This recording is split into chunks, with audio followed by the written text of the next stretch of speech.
이제 원내 교섭단체 대표 연설을 했는데 그냥 웃겨가지고요. 그러니까 당신네들은 안 바뀌겠구나 이런 생각 들더라고요. 아, 저는 약간 그거 보고 이런 생각이 있잖아요. 바뀔까? 바뀔 걸? 바뀔 건가 하다가 어머 아니네 이런 그런 좀 생각이 들었어요. 근데 그게 이제 보니까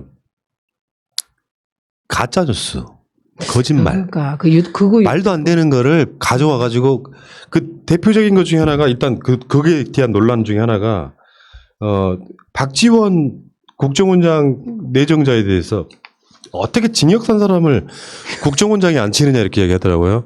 그거 보고 내가 빵 터졌어. 시 당대표가요. 뇌물 받고 징역 산 사람이에요. 그 수사한 사람이 홍준표야. 그래서 진짜 그러시면 안 돼요. 그리고 적과의 내통이라는 표현도 그러면 곤란한 것이 그러면 이후락은 어떻게 되며 박철원은 어떻게 되며 노태우 대통령부터 다 맞습니다. 어떻게 되냐고요. 네, 네. 박근혜도 마찬가지예요.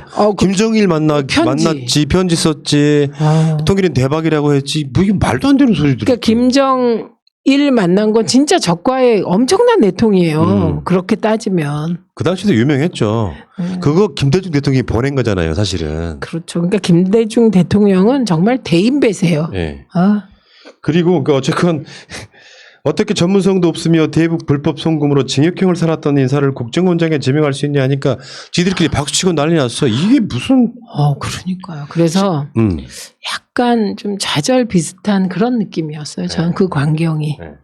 그런데 김종인 위원장은 나름 또 어떤 부분에선 중도 합리성을 찾아가려는 노력이 보이거든요. 그래서 당원에 미래통합당 당원 안에 5.18 정신도 넣고 그다음에 임시정부 법통도 넣고 그런다는 거 아니에요? 그럼 두 가지가 끝나요. 그동안에 건국절 논란을 일으키면서 대한민국 건국 100주년을 1945년 8월 15일로 하는 그런 논란 없어지는 거고요. 그다음에 5.18 폄훼가 계속 미래통합당 쪽에서 나왔잖아요. 그거에 종지부를 찍는 거거든요. 지금 초안 나왔다고 그러던데. 네, 초안에 들어있더라고. 그렇게 바뀌면 뭐합니까? 사람 자체가 바뀌어야지. 네, 일단 이제 그 초안이 통과돼야죠. 그게 중요해요. 내가 봤을 땐 이거 갖고 경론 벌이다가 김종인 위원장이 나 못해 먹겠다고 사퇴할 가능성.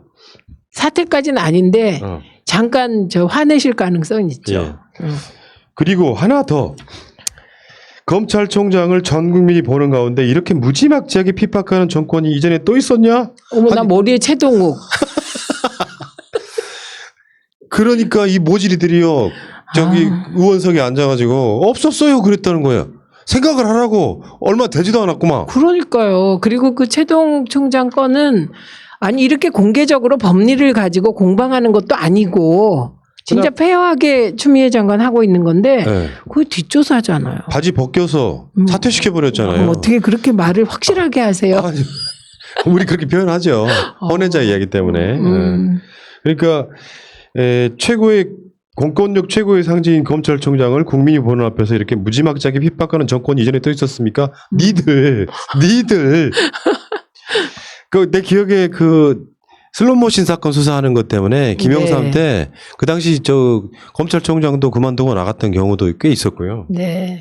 그러니까 이게 지금 누구 말처럼 최소한 문재인 정부는 작업해가지고 검찰총장 물러나긴 안 한다. 법리로 따지고 그다음에 법에 의해서만 움직여요. 저는 아주 이번에 추미애 장관 진짜 멋있어. 막 멋있어요. 그러니까요. 그 이야기 내가 잠깐 하시고. 네. 문제는 이제 그게 오늘 교섭단체 연설에서 보면 이런 게 있었거든요. 탈원전 이야기도 거짓말로 가짜뉴스도. 그러니까요. 다른 나라들은 탈원전에서 돌아섰다 다 거짓말이에요 그거. 그러니까 실제로는 말도 안 되는 가짜뉴스를 갖고 와서 그것도 원내 교섭단체 연설을 하는 사람이 뭘 문재인 정부를 돕겠다가 아니라 문재인 정부를 비판하기 위해서 가짜뉴스를 동원하고 말도 안 되는 거짓말. 최동욱이 생각이 안 났을까요? 그러니까 그게 타겟이 다시 바뀐 것 같아요. 중도로 좀 올라다가 다시 14%로 간 것 같아요. 그러니까 이게 자기들 유전자를 못 바꾼다 저는 이렇게 보는 거예요. 이게 굉장히 심각한데도 불구하고. 맞아요. 그래서 사람을 바꾸는 게 중요하고 세대 교체가 필요한 건데 저는 원전에 대해서 얘기하는 거 보고 또 깜짝 놀랐어요. 독일이요 신재생 에너지로 전환하는 전환율이 30%인가 제가 본 예, 자료까지 굉장히 높았어요. 수치는 정확하지 않은데 그래서 원전의 위험에 대해서 인식한 국가들 유럽 국가들이 탈원전 하려고 지금 애쓰고 있죠. 그쵸. 그리고 우리도 내일 탈원전 하는 거 아닌데 60년 남았어요. 그러니까 60년. 참 답답합니다. 예. 어쨌건 주호영이 지금 그 국정원장 후보자에 대해서 뭐 적과 내통했다 이거 그 이야기가 먼저 나왔었죠. 교섭단체 연설하기 전에. 네, 먼저 나왔어요. 문 대통령이 거기에 대해서 어떻게 그런 말 하냐 아무리 야당이라도. 그거 너무해요. 그러니까 그러면 그동안의 남북 대화의 역사는 다 적과의 그러니까요. 내통이에요.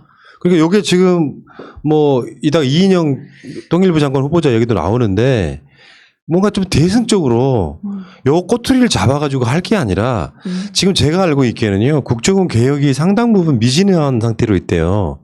그게 이제 말하자면 검사가 검찰총장과 법무부 장관을 하는 거는 좀 비슷한 케이스죠. 국정원 출신이 국정원장을 하니까 한계가 있다 이렇게 보는 것 같고요. 네. 그렇다 보니까 이제 외부 인사인 박지원 국정원장 후보자가 들어가서 개혁하라. 이번에 인사 발표할 때도 그런 의미였거든요. 국정원 개혁을 위해서 물론 이제 북한과의 관계도 중요하겠지만 또 하나가 있었던 것 같아요. 초기에 그럼에도 불구하고 국정원 개혁하고 사법 개혁하고 그리고 그걸 검찰이 했잖아요. 그러니까 사실은 이게 권력기관은 늘 서로 견제해야 되는데 견제할 수 있는 데가 없이 검찰이 진짜 무소불위가 된 거예요. 네. 의도와는 달리 적폐청산의 과정에서. 그런데 박지원 내정자는 국정원에 있지 않았어도 생리를 너무 잘하는 사람이라 네. 그러면서 동시에 국정원에 힘이 좀 실릴 것 같잖아요. 네. 그러면 이게 이제 검찰과 국정원의 그동안의 관계가 조금 바뀔 수 있는 거죠. 네. 대등하게. 제가 최근에 들은 이야기 중에 하나는 국내 파트에서 정치공작가 하는 팀이 있잖아요. 이 사람들이 이제 할 일이 없어진 거죠. 근데 이 사람들 해외에 무슨 산업파트 같은 게 쓸 수 없는 게 영어를 못 한다는 거야. 그렇겠네. 재교육이 필요한 상태에 그러네요. 많이 논다고 그러더라고요. 아, 그럼 뭘 할 수 있을까? 그러니까 국정원이 동원돼서 최동욱 바지 벗겼잖아요. 조호영 씨.